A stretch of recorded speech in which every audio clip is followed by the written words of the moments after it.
Well, I was expecting a countdown. I didn't get my countdown. So we're live. Hi, everybody. This is Charlie O, and welcome to Make the Money and Run. And it's NFL Draft Day. Boy, a lot of us have been waiting for this for a while. By the way, it's just me today. Vasu Vadaparty is on assignment. Casey Freelove is on assignment. And so you have me. And so we're just going to have a little conversation about the draft, and we'll get ready for that. That's going to get underway around 4 o'clock Pacific time, 7 o'clock in the East. I think they actually start calling names about 8:15 in the East and 5:15 out here in the West. So they're going to make a big deal out of it. This prime time first round. That's kind of a fun thing that they do. They make a big deal out of it, and they're going to do it over 3 days.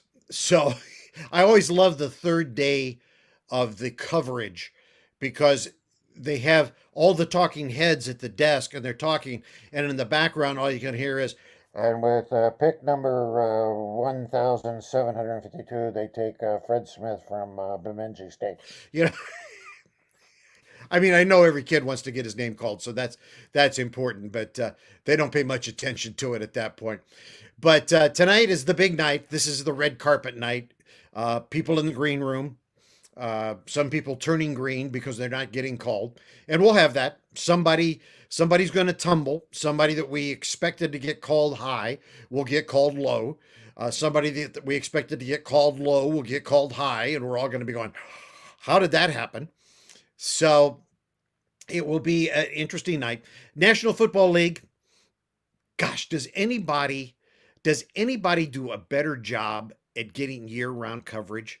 I mean, for a while I thought it was the NBA. The NBA had kind of taken that mantle and really developed the ability to get year-round coverage with the draft lottery and some of the summer leagues and the Olympic teams and the national teams and everything else.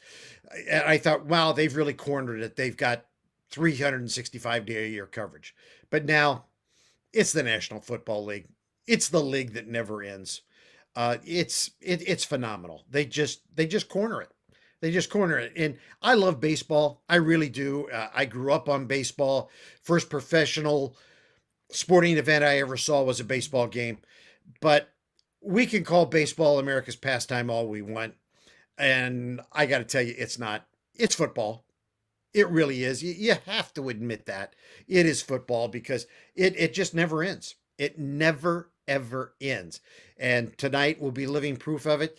The ratings will be off the charts. Look how we've been talking about it. Look at all the mock drafts. And even from a wagering standpoint, and that's how we're going to look at it today. We're not going to spend time looking at mock drafts and who's doing what and everything else. We're going to look at it from a wagering standpoint. And it's kind of fun because a lot of it's prop based stuff. And so that's how we're going to run through it today. But all the talk. I mean, the NBA is winding down. There are still a lot of playoff positions being fought for. They have their play in with the teams 7 through 10 being fought for, and it's all secondary information. Baseball, full tilt boogie right now. It's going. We're talking football. So, National Football League, tip of the hat to you. By the way, if you notice, I do not have a team hat on today. I have my hat of neutrality. I have my hat with a palm tree on it. My mom lives in Ohio. Dear sweetie, she's 93 years old. And whenever she comes to California to see me, her thing that she loves more than anything else are palm trees. So this is mom's hat.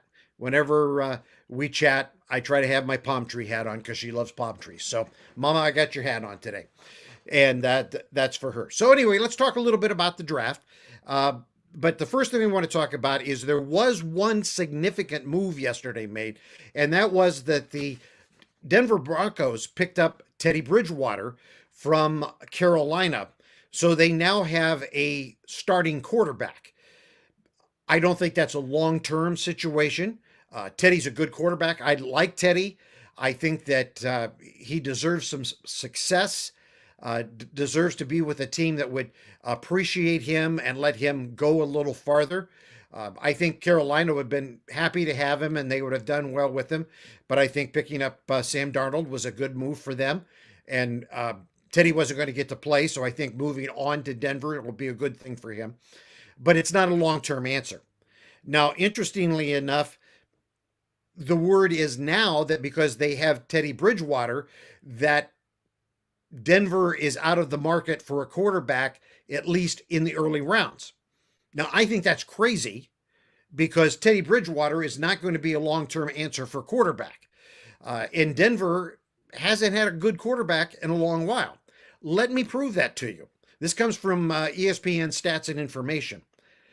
Since 2016, these have been the quarterbacks that have played for the Denver Broncos: Trevor Seaman, Drew Lock, Case Keenum, Joe Flacco, Paxton Lynch, Brock Osweiler, Brandon Allen, Jeff Driscoll, Brett Rippon, and Philip Lindsay. Really? And John Elway is the president of football operations there. A great quarterback who obviously at this point doesn't have a great eye for quarterbacks. I mean, when they had Peyton Manning, yeah, that was a no-brainer. I could have brought Peyton Manning in. I know enough to do that. But you know what? He's not done well with that. He just hasn't. So they've got to do something there long term for quarterback. And I'm not saying they need to go find somebody and have them come in and start, because I think Bridgewater is a good, if you will, bridge to the future. But man, they got to get a quarterback. They got to find somebody out there to do a long-term situation. And I know that they've done some things to change the organization there, where Elway's now going to have some help, because he just hasn't made good decisions personnel-wise, particularly at quarterback, which I think is a little surprising. And this is not a hate John Elway session, by the way. I watched John play when he was at Stanford. I thought he was a good quarterback. John's dad was the head coach at San Jose State. When I was there, I covered the team when John's dad was there as a coach. So this is not a hate John Elway session. He just hasn't done a good job in picking personnel, particularly a quarterback. And they need to do something there. But apparently they don't have any intentions of looking at anybody in the first round at quarterback anyway. That's the word, especially now that they've gotten Bridgewater. So we'll see. Although there's a lot of precedent to say don't do anything in the first round at quarterback. A lot of history, a lot of odds, a lot of percentages say wait. And of course, then we can always say, well, Tom Brady was picked in the 6th round. And yeah, okay. We'll get to a lot of that stuff when we can too. By the way, scrolling across the bottom of your screen, you'll notice that we're brought to you by Viget, the Viget app. A lot of fun. You can socialize with your friends. You can try out a lot of your theories about how you'd like to wager. They have everything on there, information, research for you. You can get involved in their contest and actually wager on games with free coins. There's things that you can win. They give away Amazon gift cards like crazy. So you can get involved and try all of that. It's a fun site. They have tournaments. You can become an expert and be part of their expert teams from time to time if you do well enough.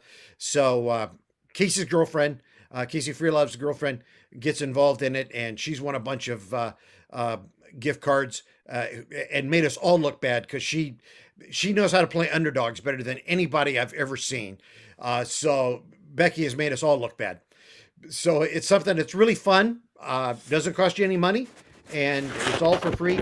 Download the Viget app. When you get there and it says, did somebody recommend you? There's a code. If you just put in what you see up in the corner there, MTMAR, we would sure appreciate it because it lets them know that Make the Money and Run sent you there. So if you do that, we'd appreciate it. I'm going to give me just a second here because since I'm here on my own, I'm trying to, this is the first time I've ever done this solo, so I'm uh, trying to negotiate a few things here. I want to get the draft order up here. We're going to do a little inside baseball with you here, so I'm going to change what's rolling across the screen there at the bottom, and we'll get that going here. There we go. Some of the draft order for you, and then we'll add the last part of the teams going. But these are some of the prop bets that are available. We're just going to talk about some of the prop wagering bets that are available for the draft and make that fun. So we'll do it from a wagering standpoint. Now, I understand, I did not know this, but I was listening to a show out of Vegas this morning while I was driving around doing some errands, and I understand that everything there's not draft prop bets up on the board in Vegas. If I understood that all correctly, that all the props are on things like FanDuel and on different apps around the country. One of the things they were talking about, a lot of the apps in Michigan have props. So that if you're in Ohio, Indiana, Illinois, you can jump across the state line, download the apps, and get in on it that way. By the way, that's something you can do if you live near a state line and are near someplace where they have online betting. You can jump across the line. For instance, I used to live in South Bend, Indiana, and the city limits for Mishawaka and South Bend, the state line is the city limits in state line, Michigan. So you can jump across into Niles, Michigan, and download an app and do whatever you want to do, and then go back into Indiana. So there's things that you can do that way. So I understand that they have a lot of props in Michigan right now, but I'm sure that's true around the country and a lot of places too. So you may want to check this out. I'm going to give you some odds. One of the things we always tell you, odds change constantly. They change, they're dynamic, they change on a second by second basis. So if I give you an odd, don't go use an app and say, well, they gave us the odds on Make the Money and Run. Always double check the odds because they're dynamic and they change. So always, please, please, please check those. Okay. But here we go. Draft odds on who will be the first defensive player picked. And Micah Parsons, right now, the odds are plus 525 that he will be the first defensive player picked.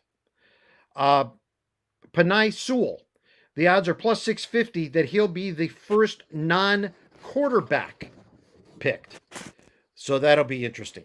Devonta Smith, the first wide receiver drafted. The odds plus 1,100.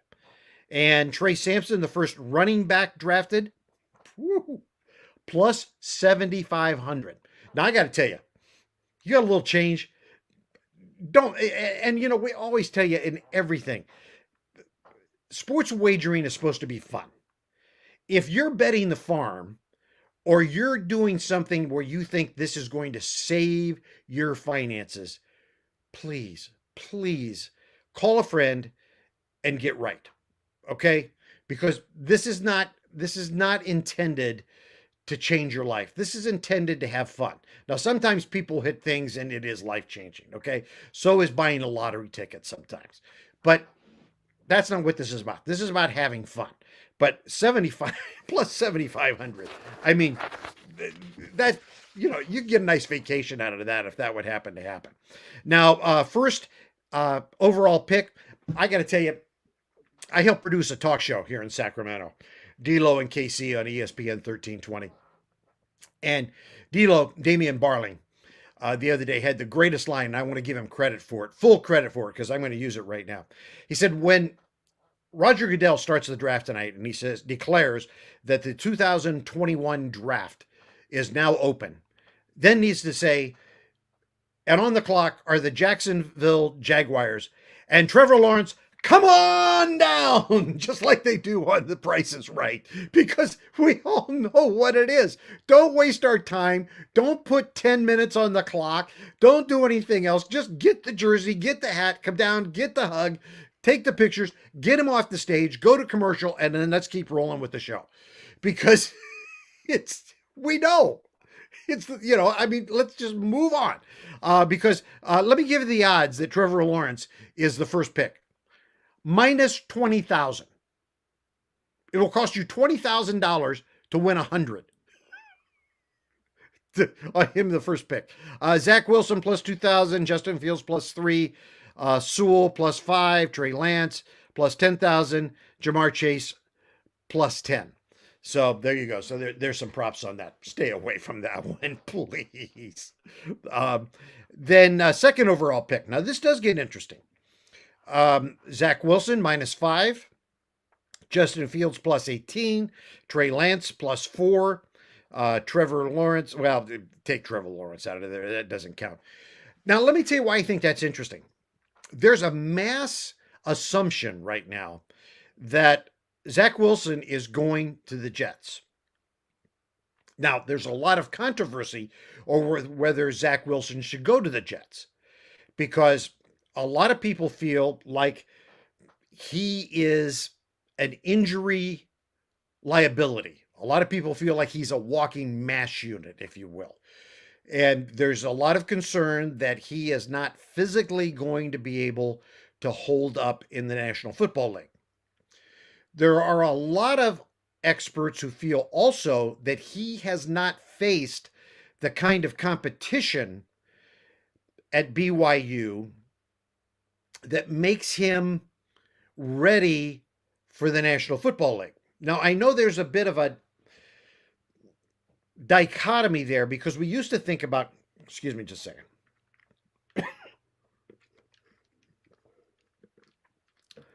not having Vasu and Casey here today, or I'm talking a lot without any break in talking.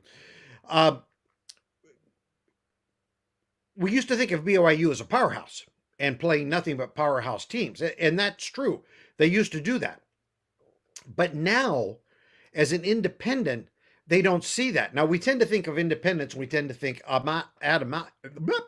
automatically of Notre Dame. And Notre Dame is not as independent as they used to be because they have a high commitment to, I believe at minimum of 5 games a year now to the ACC because all of their other sports are in the ACC conference. So they still see some big time independence. They still play Michigan. They still play USC. They have all of that. But BYU has had a tough time in putting together an independent schedule that has been a really high quality, tough schedule. So they have not seen that. And then in a year of COVID, they had a really tough time because they had games scheduled that got canceled. And much to their credit, if they got a game canceled on Thursday, somehow they were getting a game still ready to go on Saturday. Hey, if we got somebody that'll play, we'll play. But you have to remember, this is a team that was playing pretty well, but then went to Coastal Carolina. And this is not to denigrate Coastal Carolina because they had a great team, obviously. But BYU went in there and got beat. There is no way that BYU, if BYU is who BYU claims to be, should have gone in there and gotten beat. So there's a lot of questions around whether or not Zach Wilson should be the number 2 pick. The other thing about that is, what have we heard about the number 2 pick from the New York Jets? That's right. You just heard what I said. We've heard nothing. We have heard absolutely nothing from the Jets about the number 2 pick. Now, does Zach Wilson going to the Jets fit? Absolutely. Taking a project, taking somebody who's injury prone and already has strikes against them before they ever go in there absolutely fits what the Jets would do. Because I don't know that the Jets have made a really good draft pick since Joe Namath.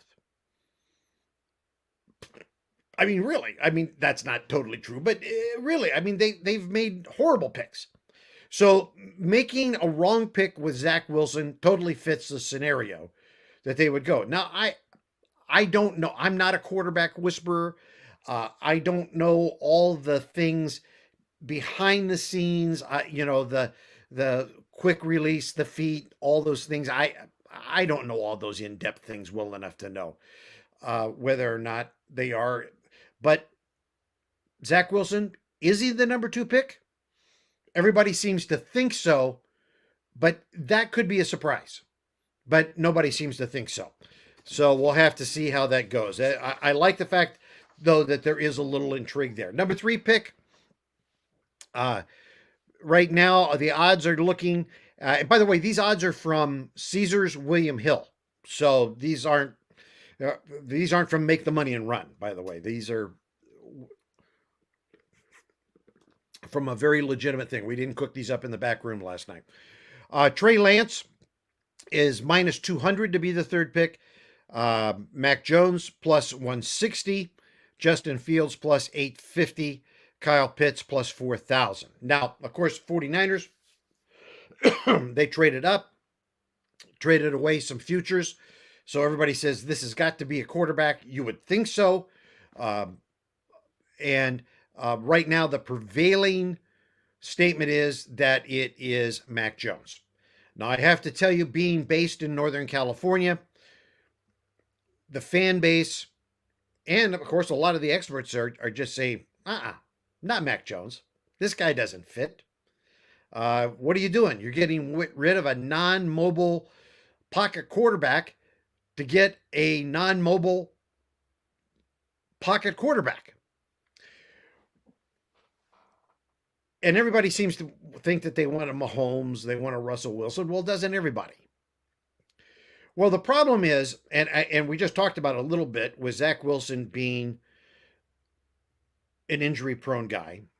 I love Justin Fields, but I am worried about his size and health. Although I think I might wind up being wrong on that. I just have to tell you, I really do. I really question my feelings of negativity on that. But Casey's going to like me for this because Casey's our SEC guy and he loves Alabama. Mac Jones has played college football at the highest level you possibly can play it. We've often talked about if there were relegation in pro football, that Alabama would bounce in and out of the NFL.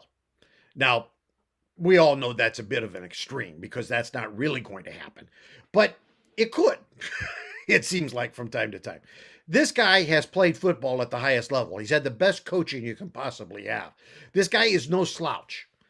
And the 49ers system, I don't know that the 49ers system requires a Justin Fields or a Zach Wilson or a Mahomes or a Wilson.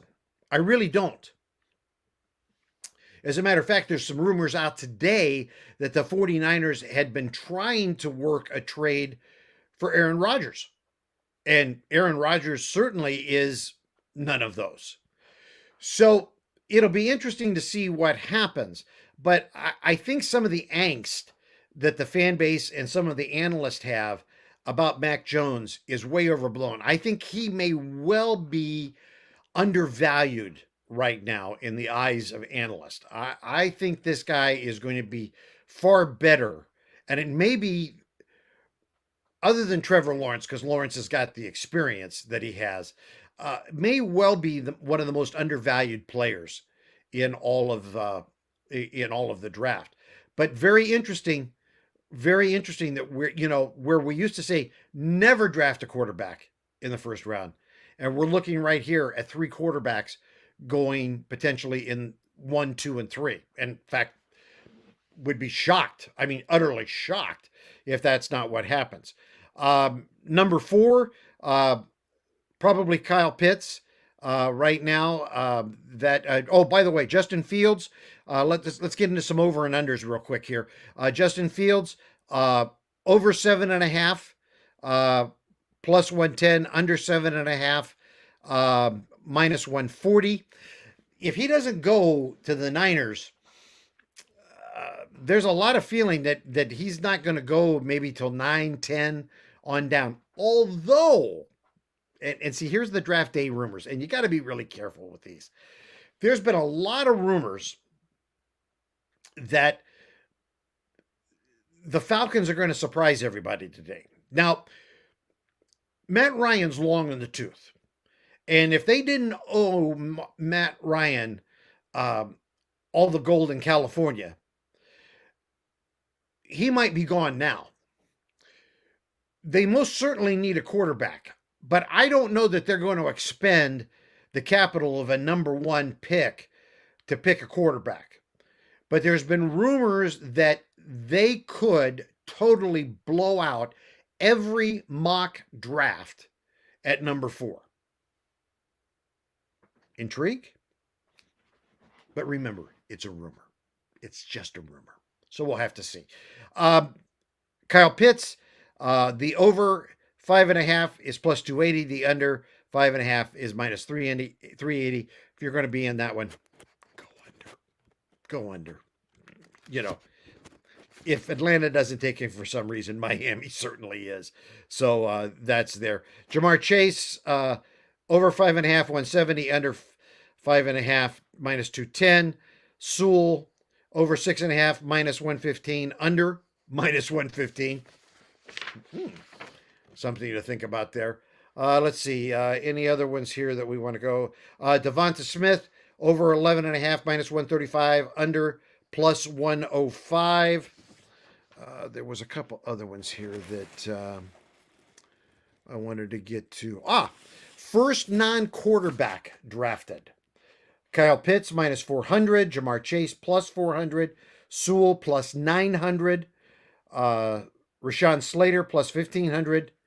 So there's a couple interesting there. First wide receiver to be drafted. Jamar Chase, plus 1,200. Jalen Waddle, plus 600. Devonta Smith, plus 1,000. Terrence Marshall Jr., plus 6,000. So there's a couple interesting props there that you might want to get into. First running back drafted. Oh, by the way, I know that we haven't talked about that, but did you know they still draft running backs in the National Football League? Yes, they do. Who knew? Because we don't talk about them anymore. Najee Harris, minus 225 to be first. Travis Etienne, plus 170. Javonte Williams, plus 700. Kenneth Gainwell, plus 8,000. Michael Carter, plus 8,000. Trey Sermon, plus 8,000. First offensive lineman drafted. Sewell, plus minus 500. Slater, plus 275. Darrisaw, plus 3,000. Elijah Vera Tucker, plus 4,000. I can't remember which one it is. One of a really good D lineman that's on the board is dropping down, and his over-under is like 23.5. And they're saying there's a good chance that if he doesn't go like at 24, he could fall out of the first round. That's incredible to me. This draft is right now in the projections going so offensive minded. It is absolutely scary. It is just absolutely scary because it is just nuts. It is just nuts. There are some prop bets out there right now that the first 10 picks, and I don't have the odds for you. I'm sorry. There's so many of them. I just couldn't pull them all together. But there's some prop bets out there that the first 10 picks of the draft are all going to be players on offense. Not just quarterbacks, but receivers, linemen, that kind of thing. That's incredible. I mean, it used to be that defensive linemen, defensive backs were the most coveted thing that you could get, followed by offensive linemen. And we're looking at 3 quarterbacks and a wide receiver in the first 4, maybe 5. Crazy. It's just it's just going to be a nutty draft, and it's going to be fun. We're going to be breaking this draft down for like forever. I got to share with you one other prop that I found on Action Network that I thought was just crazy. Let me let me pull this up here. Bear with me for a second. I just zipped right by it on my phone, and they're blowing up everything with follow up comments on it here. This is from FanDuel, and the prop is who the draft order for running backs. this this is a tough one, and it would be this is the best odds right here. Najee Harris, Javante Williams, and Travis Etienne, and they would have to go right in this order. The odds are plus 1100. The next one is it would be Etienne, Williams, Harris plus 1400. The next offer is Williams, Etienne, Harris plus 3400. And then the last one is Williams, Harris, Etienne plus 6,000. So you literally have a cornucopia of opportunities there if you want to get involved in props. But just just make sure that just have a little fun with it. Again, don't try to make your house payment. Just have a little fun with it and have a good time. We want to thank Viget. We love you folks at the Viget app. If you haven't checked it out, check them out. You'll have a good time with the app. You get a chance to kind of work your theories about how you might like to wager. Plus the fact they have great contests. And who doesn't love Amazon gift cards? Everybody. I mean, I love it when my Amazon guy comes. I feel like it's Santa Claus coming. I do. I call him Santa Claus. And he just loves it because the first thing I do, if I'm out in my garage working or whatever, I yell, Santa! Of course, he thinks I'm crazy, but so does everybody else. It's all right. So anyway, there we go. It's draft day. We're not too far away. Hope you're going to be able to spend it with some friends and have a good time. Vasu will be back with me tomorrow at 4:15 Eastern, 1:15 Pacific. Casey is going to be on assignment for a couple of days. Hopefully he'll be able to be back with us on Monday. But Vasu and I will be breaking down the draft and telling you how we were right. And I can guarantee you we will be telling you how we were so wrong, because we are going to be so wrong someplace.